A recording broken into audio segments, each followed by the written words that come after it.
Hi friends, அஸ்ஸலாமு அலைக்கும். Welcome back to my channel Chellamma's happy vlogs. எல்லாரும் எப்படி இருக்கீங்க? நாங்கள் எல்லோரும் ரொம்ப சந்தோஷமாக ஹாப்பியாக இருக்கோம். ஸோ நீங்களும் எல்லோரும் ரொம்ப சந்தோஷமாக ஹாப்பியாக இருக்கீங்கன்னு நம்புகிறோம். இன்றைக்கி நம்ம சேனலில் ஒரு இன்ட்ரெஸ்டிங்கான வ்ளாக் தான் பார்க்க போகிறோம்.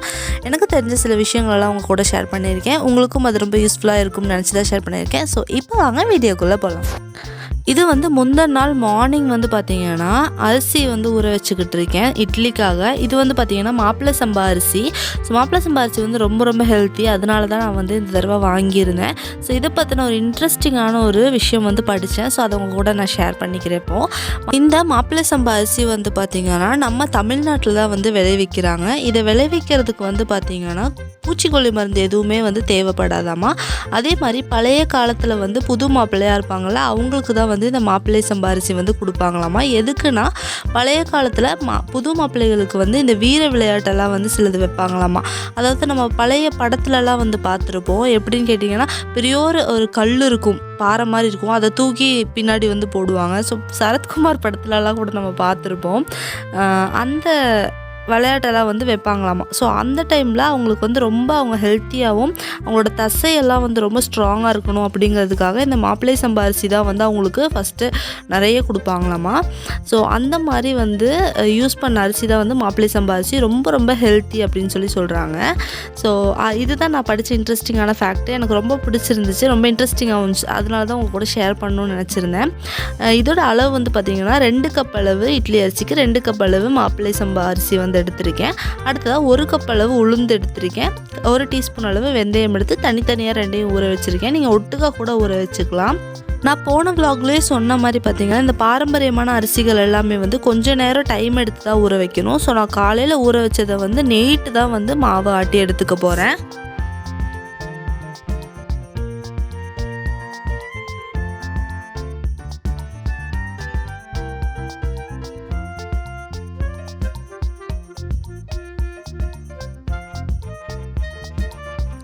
இன்றைக்கி காலையில் எழுந்திரிச்சதுமே பார்த்திங்கன்னா பால் காய்ச்சறதுக்காக வச்சுருக்கேன். அடுத்ததாக இந்த சைடு பார்த்திங்கன்னா நம்ம மீஷோலேருந்து வாங்கின சட்டி வாங்கினோம் இல்லையா, மண் சட்டி, அதை தண்ணியில் 2 மணி நேரம் ஃபுல்லாக மூழ்கி வச்சுருந்தேன். ஸோ இந்த மாதிரி தான் இதை சீசனிங் பண்ணணும். ஒரு பெரிய வட்டையில் நிறச்சி தண்ணி எடுத்துகிட்டு அதுக்குள்ளே அப்படியே இந்த சட்டியை மூழ்கிற மாதிரி வச்சிடணும். அதுக்கப்புறமா அதை வெளியில் எடுத்ததுக்கப்புறமா ஃபுல்லாக 2லேயும் தண்ணி ஃபில் பண்ணி வச்சுருக்கேன். இது ஒரு நாள் ஃபுல்லாக அப்படியே இருக்கணும், அப்படியே விட்டுடலாம். ஸோ இப்படி தான் இதை சீசனிங் பண்ணணும். அதே மாதிரி மண் சட்டி பார்த்திங்கன்னா நம்ம அடுப்பில் வைக்கும்போது மீடியம் ஃப்ளேமில் தான் வைக்கணும். எடுத்ததுமே ஃபுல் ஃப்ளேமில் வச்சு குக் பண்ணக்கூடாதாமா. இந்த இன்ஃபர்மேஷன் எல்லாமே பார்த்திங்கன்னா இந்த மண் சட்டி கூட ஒரு பேம்ப்ளெட்ஸ் கொடுத்துருந்தாங்க. அதில் தான் எல்லாமே மென்ஷன் பண்ணியிருந்தாங்க. ஸோ அதே மாதிரி தான் நான் ப்ரொசீஜர் ஃபாலோ பண்ணிக்கிட்டு இருக்கேன். அடுத்ததாக இங்கே பார்த்திங்கன்னா அஸ்லானுக்கு நான் காலையிலே ஒரு மருந்து ரெடி பண்ணிகிட்ருக்கேன். இது அக்கா எனக்கு சொல்லி கொடுத்த மருந்து தான். ஒரு 1/4 டீஸ்பூன் அளவு பெப்பர் பொடி எடுத்துக்கிறேன். மிளகுத்தூள் இருக்கு இல்லையா, அதுதான். அதில் நல்லா சுத்தமான தேன் நம்ம ஆட் பண்ண போகிறோம். இது எதுக்குன்னா வறட்டு இருமலுக்காக நான் ரெடி பண்ணிகிட்ருக்கேன். அஸ்லானுக்கு 2 நாளாக ரொம்ப வறட்டு இருமலாக இருக்குது. தூங்கும் போதுமே அவனுக்கு ரொம்ப கஷ்டமாக இருந்துகிட்ருக்கு. ஸோ அதனால தான் இதை நான் ரெடி பண்ணி எடுத்துகிட்ருக்கேன். நான் எப்போவுமே எடுத்ததுமே காஃப் சிரப் மெடிசன் அப்படின்னு போக மாட்டேன். முதல்ல ஏதாவது கை வைத்தியம் இருக்கான்னு கேட்டுப்பேன் அக்காட்ட. ஸோ அக்கா ஏதாவது சொன்னாங்கன்னா அதை ட்ரை பண்ணி பார்த்துட்டு அதுக்கப்புறம் தான் ஒரு நாள் டாக்டர்கிட்ட போகிறது அந்த மாதிரி பண்ணுவேன். இது பார்த்திங்கன்னா டோட்டலாக நான் 2 தடவை அவனுக்கு கொடுத்தேன். காலையில் ஒரு டைம் கொடுத்தேன், அப்புறம் சாயங்காலம் ஒரு டைம் கொடுத்தேன். இது பார்த்திங்கன்னா அடிக்கடி குழந்தைகளுக்கு நம்ம கொடுக்கக்கூடாது. ஏன்னா குழந்தைங்களோட தொண்டை ரொம்ப சென்சிட்டிவாக இருக்கும் இல்லையா, அதனால் மிளகுங்கிறதுனால சீக்கிரம் புண்ணாயிரும். அதனால் ஒரு நாளைக்கு ஒரு 2 டைம்ஸ் நம்ம கொடுத்து பார்க்கணும். அதுக்கு அடுத்த நாளும் இது இருந்துச்சு அப்படின்னா நீங்கள் வேறு ஏதாவது ஒரு ஸ்டெப் தான் எடுக்கணும். டாக்டர்கிட்ட கூட்டிகிட்டு போகிறது அந்த மாதிரி தான் பண்ணணும். நான் இது பார்த்திங்கன்னா அவனுக்கு காலையில் ஒரு டைமும் சாயங்காலம் ஒரு டைம் கொடுத்தேன். அன்னைக்கு நைட் பார்த்திங்கன்னா அவனுக்கு சுத்தமாகவே காஃப் இல்லை, ஃபுல்லாகவே நின்றுச்சு. அந்த வறட்டு இருமல் நின்றுச்சு. அதே மாதிரி பார்த்திங்கன்னா சளி வெளியிலையும் வர ஆரம்பிச்சிச்சு. ஸோ பெப்பர் எப்போவுமே பார்த்திங்கன்னா சளியை வெளியில் எடுத்துரும். எப்போவுமே நம்ம இந்த காஃப் சிரப் மெடிசன்லாம் கொடுக்கும்போது பார்த்திங்கன்னா நம்ம கொடுக்குற அந்த மெடிசன்ஸ்க்கு அது எல்லாமே உள்ளே அப்படியே அடக்கி வச்சு அது பின்னாடி ப்ராப்ளம் ஆகிறதுக்கு இந்த மாதிரி கை வைத்தியம் ஏதாவது செஞ்சு நம்ம வெளியில் எடுக்கிறதுக்கான வழியை பார்க்கணும். ஸோ அதான் கரெக்டாக இருக்கும். ஸோ எனக்குமே வந்து நான் பார்த்தீங்கன்னா பெப்பர் பால் தான் எடுத்துக்கிட்டேன். காலையில் பெப்பர் போட்டு கொஞ்சமாக வந்து வெல்லமும் போட்டுட்டு பால் வந்து குடித்தேன். இது வந்து தொண்டைக்கு நல்லா இதமாகவும் இருக்கும். அதே மாதிரி சளி எல்லாத்தையுமே வந்து வெளியில் எடுக்கிறதுக்கான வழியை வந்து பார்க்கும். ஸோ இந்த மாதிரி குட்டி குட்டி கை வைத்தியமெல்லாம் வந்து பார்த்திங்கன்னா ட்ரை பண்ணி பாருங்கள். கண்டிப்பாக வந்து ஒர்க் அவுட் ஆகும். அதே மாதிரி தேன் வந்து குழந்தைகளுக்கு நிறையவும் கொடுக்கக்கூடாது. ஏன்னா டாய்லெட் போகிறது மோஷன் வந்து அவங்களுக்கு ப்ராப்ளம் ஆகும். கட்டி ஆகிறது வராமல் இருக்கிறது அந்த மாதிரி ப்ராப்ளம்ஸ் எல்லாம் வந்து இருக்கும். ஸோ இதெல்லாம் உங்கள் குழந்தைகளுக்கு செட் ஆகுதா அப்படிங்கிறது பார்த்ததுக்கப்புறமா நீங்கள் வந்து இதெல்லாம் வந்து கண்டினியூ பண்ணுங்கள். ஸோ இன்றைக்கி காலையில் நாங்கள் வந்து பெப்பர் மில்க் குடித்தோம். அதுக்கடுத்ததாக வந்து நம்மளோட மாவு வந்து நைட் ஆட்டி வச்சேன்னு சொன்னேன் இல்லையா, அதுவும் வந்து நல்லாவே புளிச்சிருச்சு. ஸோ மாப்பிள்ளை சம்பா அரிசியில் வந்து நான் இன்றைக்கி இட்லி வந்து செய்ய போகிறேன். ஸோ எப்போவுமே வந்து நம்ம இட்லிக்கு வந்து குறைன்னு ஆட்டுவோம் இல்லையா, அதை விட கொஞ்சம் அதிகமாகவே தான் குறைப்பாக ஆட்டியிருக்கேன். ஏன்னா ரொம்ப நைஸாக ஆட்டிட்டோம் அப்படின்னா இட்லி வந்து பார்த்திங்கன்னா ஒரு மாதிரி கொழுக்கட்டை மாதிரி வந்துடும். ஸோ அதனால் அதே மாதிரி கொஞ்சம் தண்ணி லைட்டாக ஊற்றி கொஞ்சம் ஃப்ளோயி கன்சிஸ்டன்சியில் மாவு இருக்கும்போது வந்து பார்த்திங்கன்னா இட்லி நல்லா வந்துச்சு. நான் கொஞ்சம் கட்டியான மாவில் ஊற்றினப்போ வந்து பார்த்திங்கன்னா இட்லி வந்து ரொம்ப கழுகழுன்னு வந்த மாதிரி இருந்துச்சு. அதனால் கொஞ்சம் லைட்டாக ஃப்ளோயி கன்சிஸ்டன்சியில் இட்லி மாவு அளவுக்கு கட்டி இல்லாமல் கொஞ்சம் டைட்டாகவும் கொஞ்சம் லூஸாகவும் இருக்கிற மாதிரி பார்த்து ஊற்றிக்கிட்டேன். ஸோ அப்போ வந்து இட்லி நல்லா சூப்பராக பஞ்சு மாதிரி வந்துருந்துச்சு. இது வந்து ரொம்ப ரொம்ப ஹெல்த்தியான பிரேக்ஃபாஸ்ட்டு. கண்டிப்பாக வந்து மாப்பிள்ளை சம்பா அரிசி, கருப்பு கவுனி அரிசி இதெல்லாம் வந்து உங்கள் டயட்டில் வந்துட்டு இன்க்ளூட் பண்ணுறதுக்கு ட்ரை பண்ணுங்கள். குழந்தைகளுக்குமே வந்து ரொம்ப ஹெல்த்தியாக கொடுக்கறனால அவங்களுமே நல்லா ஹெல்த்தியாக வந்து வருவாங்க. இட்லி வந்து பார்த்திங்கன்னா சூப்பராக வந்திருக்கு. அதே மாதிரி கொஞ்சம் சூடாக சாப்பிடும்போது தான் இந்த இட்லி வந்து நல்லா டேஸ்டியாக இருக்கும். கொஞ்சம் ஆறுச்சு அப்படின்னா அந்தளவுக்கு டேஸ்ட் வந்து இல்லை. ஸோ இதுவுமே வந்து நான் எப்படி இருந்துச்சு அப்படிங்கிறத சொல்லணும் அப்படிங்கிறதுக்காக தான் சொல்கிறேன். இது வந்து பார்த்திங்கன்னா நேற்று நைட்டே வந்து மாவாட்டும் போதே வந்து பார்த்திங்கன்னா சாம்பார் வச்சுட்டேன். ஏன்னா காலைல எழுந்துச்சி நேரமாக வேலை செய்யணும் அப்படிங்கிறதுக்காக சாம்பார் வச்சுட்டோம் அப்படின்னா மற்ற வேலையெல்லாம் ஈஸியாக நடந்துடும் அப்படின்னு சொல்லிட்டு சாம்பார் வச்சாச்சு. ஸோ அதனால் காலையில் வந்து இட்லி ஊற்றிட்டு அப்படியே சாம்பார் வச்சு ஹப்பிக்கு வந்து பிரேக்ஃபாஸ்ட் கொடுத்தாச்சு. நாங்களுமே அதுக்கப்புறம் பிரேக்ஃபாஸ்ட் வந்து சாப்பிட்டோம். இன்னைக்கு காலையில் பிரேக்ஃபாஸ்ட் வந்து பார்த்திங்கன்னா ரொம்ப ரொம்ப டேஸ்டியாகவும் அதே சமயம் நல்ல ஹெல்த்தியாகவும் வந்து இருந்துச்சு. அடுத்ததாக நம்ம தண்ணி வந்து ஒரு நாள் ஃபுல்லாக ஊற்றி ஊற வச்சுருந்தோம் இல்லையா, அதை வந்து பார்த்திங்கன்னா எடுத்து இப்போது ஸ்டவ் மேலே வந்து வச்சுருக்கேன். கொஞ்சம் தண்ணியை வச்சுருக்கேன். ஃபஸ்ட்டு எடுத்தது லைட்டாக தண்ணி வந்து சூடு பண்ணணும். மீடியம் ஃப்ளேமில் தான் வச்சு நம்ம சூடு பண்ணணும்.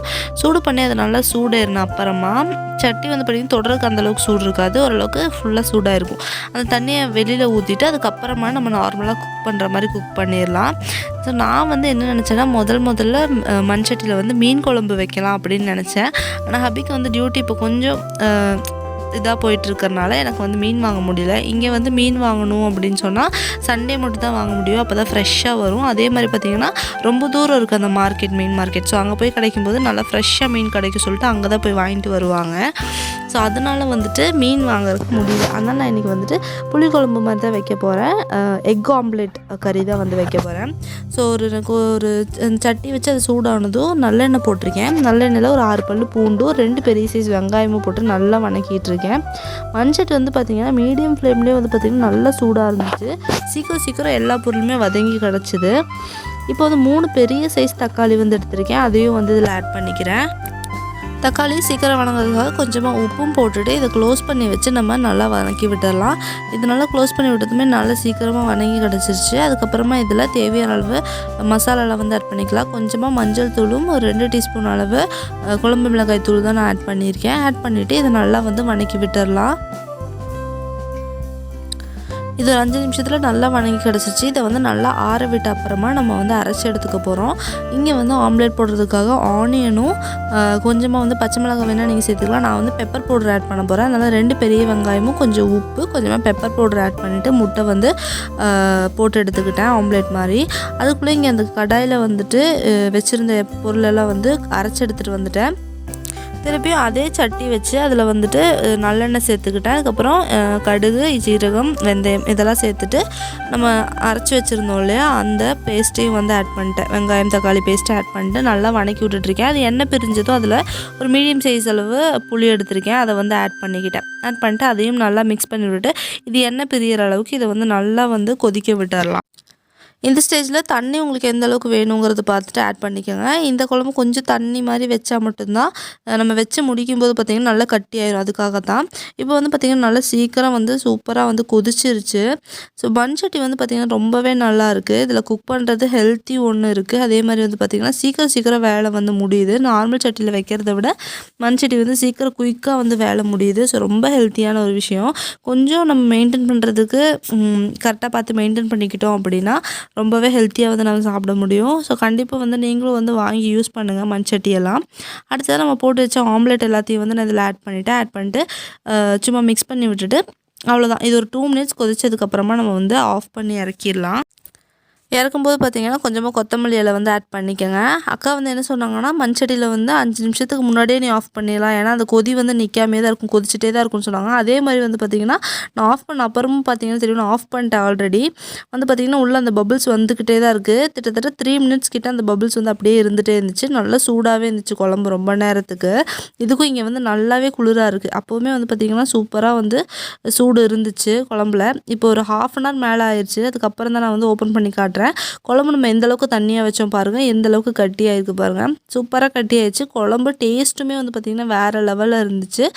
ஸோ கண்டிப்பாக நீங்களும் மண் சட்டி வாங்குங்க. அதே மாதிரி இந்த முட்டை ஆம்லேட் கறியும் வந்து ட்ரை பண்ணி பாருங்கள் வீட்டில்.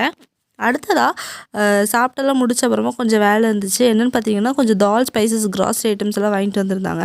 ஸோ இங்கே தணுப்பு இருக்கிறனால சீக்கிரமாக வந்து இந்த பூச்சி புழுவெல்லாம் வந்து வந்துடுது. அதுக்காக நான் என்ன பண்ணேன்னா எல்லா இந்த பல்சஸ் தால்ஸ் எல்லாமே வந்து போட்டு வறுத்தெடுத்துக்க போகிறேன். மண் சட்டிலேயே போட்டுட்டு எல்லாத்தையும் நல்லா வறுத்தெடுத்துக்க போகிறேன். இதில் வந்து 2 in 1 டிப்ஸ் என்னென்னு பார்த்தீங்கன்னா டேஸ்ட்டும் வந்து நல்லாயிருக்கும். இதை நம்ம வறுத்து வச்சுட்டு யூஸ் பண்ணும்போது பார்த்திங்கன்னா டேஸ்ட்டும் நல்லாயிருக்கும். அதே சமயம் சீக்கிரம் பூச்சி புழுவெல்லாம் வந்து வராமல் இருக்கும். இது வந்து பார்த்திங்கன்னா நான் ஆல்ரெடி ட்ரை பண்ணியிருக்கேன். ஸோ அதனால நல்லா ஒர்க் அவுட் ஆனதால் நான் திருப்பியும் வந்து பண்ணுறேன். ஸோ நம்ம சேனலில் நான் கொடுக்குற எல்லா டிப்ஸுமே வந்து பார்த்திங்கன்னா நான் யூஸ் பண்ணி எனக்கு நல்ல ஒரு ரிசல்ட் கிடச்சிருக்கணும். அதை தான் நான் வந்து கண்டிப்பாக ஷேர் பண்ணுவேன். ஸோ அதை வந்து நீங்கள் தைரியமாக வந்து ட்ரை பண்ணுறதுக்கு ஈஸியாகவும் இருக்கும். ஸோ அந்த பாட்டில் வந்து நல்லா வந்து கழுவிட்டு வாஷ் பண்ணதுக்கப்புறமா தொடச்செடுத்ததுக்கப்புறமா தான் நான் வந்து எல்லாத்தையும் வந்து ஸ்டோர் பண்ணுறேன். பச்சைப்பயிறுமே வந்து பார்த்திங்கன்னா சீக்கிரம் நல்லா ப்ரௌன் கலராக கிடச்சிருச்சு. இந்த மாதிரி பண்ணும்போது பார்த்திங்கன்னா பச்சைப்பயிறு குழம்புல வைக்கும்போது நல்லா டேஸ்டியாக இருக்கும் எப்போவுமே வறுத்து வச்சோன்னா. ஸோ இந்த மாதிரி வறுத்து வச்சுக்கிட்டோன்னா அந்த டைமில் நம்ம வறுத்துட்டு இருக்க வேண்டிய தேவையில்லை. கொஞ்ச நேரத்தில் சட்டியில் அப்படியே விட்டுட்டேன். பார்த்திங்கன்னா பருப்பு வந்து அடியில் நல்லா சூடாகி கொஞ்சம் கருப்பாயிருச்சு.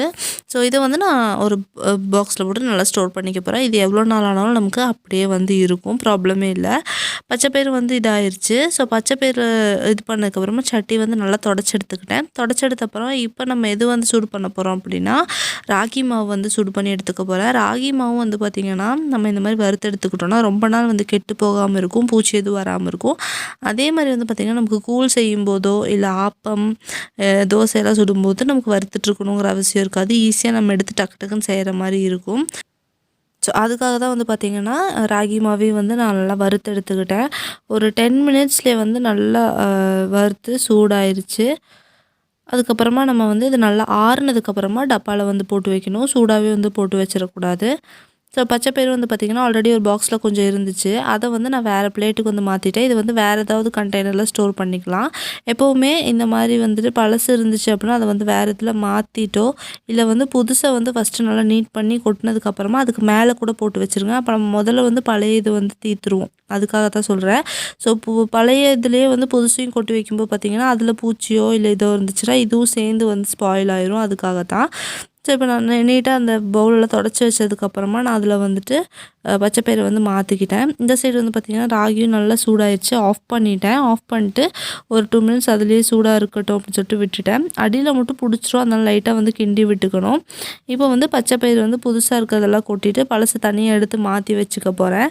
ஸோ இந்த மாதிரி ஸ்டோர் பண்ணிக்கிட்டோம் அப்படின்னா நமக்கு சமைக்கும்போது நம்மளோட சமையலில் டேஸ்ட்டும் அதிகமாக இருக்கும். அதே வந்து பார்த்திங்கன்னா சீக்கிரம் கெட்டு போகாது. இப்போது நம்ம ஃபேமிலியை நடத்துகிறோம் அப்படிங்கிறது வந்து பார்த்திங்கன்னா சின்ன சின்ன விஷயங்களுமே வந்து நம்ம கண்டிப்பாக தெரிஞ்சு கொஞ்சம் கேர் எடுத்து பண்ணும்போது தான் வந்து பார்த்திங்கன்னா நம்மளால் காசும் மிச்சம் பண்ண முடியும். அதே மாதிரி வந்து பார்த்திங்கன்னா நல்லா பொறுப்பாக வந்து இது பண்ண முடியும். ஸோ அடுத்து வந்து பார்த்திங்கன்னா இங்கே நல்லா வின்டருங்கிறனால பூண்டு வெங்காயம் இதெல்லாம் வந்து பார்த்திங்கன்னா இந்த மாதிரி வேர் வந்து வந்த மாதிரி ஆயிடுது. ஸோ வந்து பார்த்திங்கன்னா ரொம்ப கஷ்டமாக இருக்குது. அதனால் நான் என்ன பண்ணுறேன் அப்படின்னா எல்லாத்தையும் டைம் கிடைக்கும்போது சும்மா டிவி பார்த்துட்டு இருக்கிற டைம் அந்த மாதிரி டைமில் வந்து பார்த்திங்கன்னா எல்லாத்தையும் உரித்து தனித்தனியாக வந்து போட்டு எடுத்து வச்சுருவேன். ஸோ அந்த மாதிரி தான் வந்து இன்றைக்கி வந்து எல்லாத்தையும் கொஞ்சம் உரிச்சு எடுத்து வச்சுட்டேன். பழசை வந்து தனியாக எடுத்து மேலே போட்டு வச்சுட்டேன். ஸோ ஃபஸ்ட்டு நம்ம யூஸ் பண்ணும்போது பழசு யூஸ் பண்ணிடுவோம். போட்டு இதை ஃப்ரிட்ஜில் எடுத்து வச்சுட்டோன்னா அந்த மாதிரி முளை வந்து வர்றது கிடையாது. முளை வந்தாலுமே வந்து கட் பண்ணி எடுத்துக்கலாம். ஸோ இதையும் வந்து ட்ரை பண்ணுங்கள். அடுத்தது வந்து பார்த்திங்கன்னா ஆஃப்டர்நூன் வந்துட்டு நேற்று வந்து ஒரு கேக் வந்து பேக் பண்ணி வச்சேன். என்ன கேக்குன்னு பார்த்தீங்கன்னா டேட்ஸ் கேக் தான் பேக் பண்ணி வச்சேன். ஸோ சூப்பர் டேஸ்டியாக வந்துருந்துச்சு. ஸோ அதையும் வந்து நல்லா கட் பண்ணி பாக்ஸில் போட்டு வச்சிடலாம் அப்படின்னு சொல்லிட்டு அதையும் வந்து பார்த்திங்கன்னா சைட் பை சைடாக கட் பண்ணி வச்சுக்கிட்டுருக்கேன். ஸோ இந்த மாதிரி ஹெல்த்தியான கேக் ரெசிபீஸ் எல்லாம் வேணும்னா கண்டிப்பாக கமெண்ட் பண்ணுங்கள். நான் வந்து அப்லோட் பண்ணுறேன். இன்றைக்கி வந்து நான் ரெசிப்பியாக எடுக்கலை. ஸோ நேற்று வந்து பண்ண கேக்கு தான் இது. நேற்று ஈவினிங் டைம் கிடச்சப்போ ரெடி பண்ணி வச்சுட்டேன். ஸோ 1 வீக் வந்து நமக்கு பிரச்சனை இருக்காது ஏதாவது ஸ்நாக்ஸ் இருந்துச்சுன்னா. ஸோ அதனால தான் வந்து ரெடி பண்ணி வச்சுக்கிட்டேன். அடுத்ததாக ஈவினிங் வந்து பார்த்திங்கன்னா ஹப்பி வந்து கொஞ்ச நாளாக கேட்டுட்ருக்காங்க. இந்த ஆனியன் பக்கோடா வந்து கேட்டுட்ருக்காங்க. அதனால தான் வந்து அது செய்கிறதுக்காக வந்திருக்கேன். பார்த்திங்கன்னா பெரிய வெங்காயம் 2 பெரிய சைஸ் வெங்காயம் எடுத்திருக்கேன். அடுத்ததாக 5 டேபிள் ஸ்பூன் அளவுக்கு கடலை மாவு, 2 டேபிள் ஸ்பூன் அளவு அரிசி மாவு வந்து எடுத்திருக்கேன். அடுத்ததாக 1 டீஸ்பூன் மிளகாய்த்தூள், 1/2 டீஸ்பூன் மஞ்சள் தூள், கொஞ்சமாக வந்து பெருங்காயமும் எடுத்திருக்கேன். கருவேப்பிலையும் கொத்தமல்லியும் போட்டிங்கன்னா டேஸ்ட் வந்து இன்னும் கொஞ்சம் என்ஹான்ஸ்டாக இருக்கும். நான் வந்து பச்சை மிளகாய் போடலை, அஸ்லான் சாப்பிடுவோம் அப்படிங்கிறதுக்காக. காரமும் பார்த்திங்கன்னா கொஞ்சம் கம்மியாக தான் போட்டிருக்கேன். தண்ணி வந்து எப்படி ஊற்றணும்னா லைட்டாக ஊற்றி நல்லா பெதறி விட்டால் போதும். ரொம்ப கொல கொலன்னு ஆக்கிடக்கூடாது. கொஞ்சம் கட்டியாக தான் இருக்கணும். அப்போ தான் நமக்கு எண்ணெயில் பெதறி விடும்போது நல்லாயிருக்கும். இப்போ வந்து பாருங்கள் கன்சிஸ்டன்சி எப்படி இருக்குன்னு. இந்த மாதிரி தான். இதை ரெஸ்ட்டெல்லாம் பண்ணணும்னு கிடையாது. அப்போவே டக்குன்னு நம்ம ஆயில் வச்சு சுட்டு எடுத்துடலாம். அப்படியே வந்து டியூட்டியில் தான் இருக்காங்க. அவங்க வரும்போது நல்லா சூடாக செஞ்சு கொடுப்பேன் அப்படின்னு சொல்லிட்டு அவங்க கரெக்டாக வர்றதுக்கு 15 மினிட்ஸ் முன்னாடி தான் செய்கிறதுக்கு வந்திருக்கேன். ஸோ எண்ணெய் சூடானதுமே வந்து பார்த்திங்கன்னா போட்டு எடுத்துடலாம். நான் வந்து கடலை எண்ணெயில் தான் போட்டுட்ருக்கேன்.